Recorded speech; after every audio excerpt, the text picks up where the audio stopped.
Go.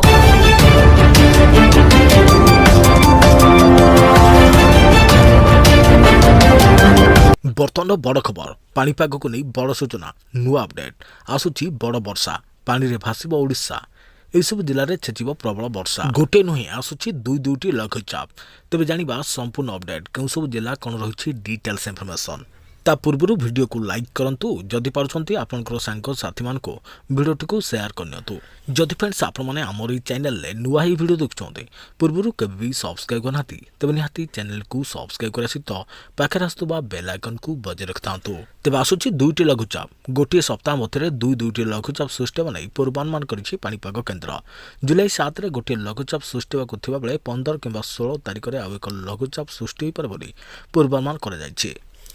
सेहीपरि 7 तारिख में सृष्टि हम लघुचाप उत्तर बंगोपसागर सृष्टि हो पारे तेज प्रभाव में 3 ରୁ 4 दिन राज्यर विभिन्न स्थान में प्रबल वर्षा होवार संभावना रही है। तेज पाणीपाग केन्द्र सूचना अनुसार 3 दिन पर्यंत राज्य में काँ भाँ वर्षा आशंका रही बेले 6 तारिख राज्यर विभिन्न स्थान में वर्षार प्रकोप वृद्धि पाइब।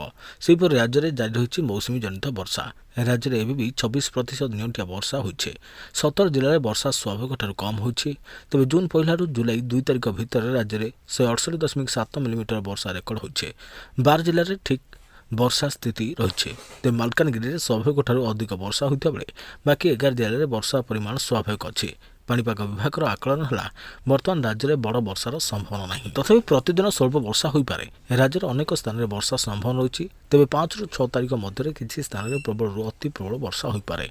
जून 1 ରୁ एजाएं होता वर्षा स्थिति अनुधान जनापड़ी जहाँकि मालकानगिरी में अधिक वर्षा होता बेले नवरंगपुर में कोरापुट कंधमाल रायगड़ा सोनपुर में देवगढ़ रायगड़ा ढेंकानाल कटक खोर्धा जगतसिंहपुर में वर्षा परिमाण स्वाभाविक रही।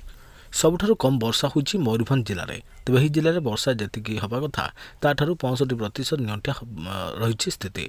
बालेश्वर में 57%, केन्दुझर में 50%, भद्रक में 44%, अनुगुल में 41%, केन्द्रापड़ा में 39%, जाजपुर में 36%, पुरी में 38%, झारसुगुड़ा में 34%, संबलपुर में 31%, कलाहांडी में 32%, सुंदरगढ़ में 30%, गंजाम में 31% और बरगढ़ में 31% नियंत्रित वर्षा होइछे।